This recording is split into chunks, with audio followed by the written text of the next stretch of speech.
বাংলাদেশ বড় ধরনের ভূমিকম্প ঝুঁকির মুখে দাঁড়িয়ে গত ৪০০ বছর ধরে বাংলাদেশ এবং ভারতের পূর্বাংশে দুটি ভূগঠনিক প্লেটের শক্তি সঞ্চয়ের ফলে এই আশঙ্কা তৈরি হয়েছে বলে গবেষকরা বলছেন।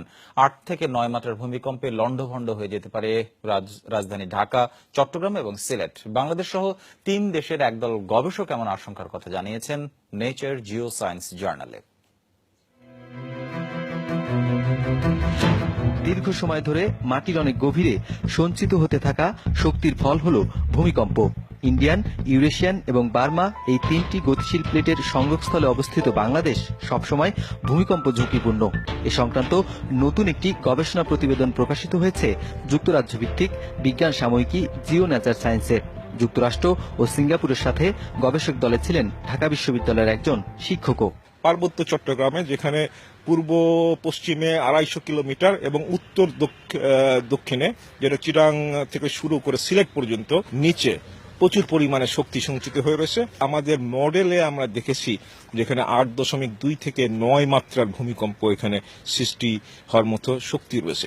গবেষকরা বলছেন, বাংলাদেশ ও ভারতের পূর্বাংশে মাটির ৩০ কিলোমিটার গভীরে দুটি প্লেট একে অপরের দিকে অগ্রসর হচ্ছে। বাংলাদেশ অংশের প্লেটটি গত ৪০০ বছর ধরে ভারতের প্লেটটির দিকে অগ্রসর হতে হতে একটি পয়েন্টে আটকে গেছে।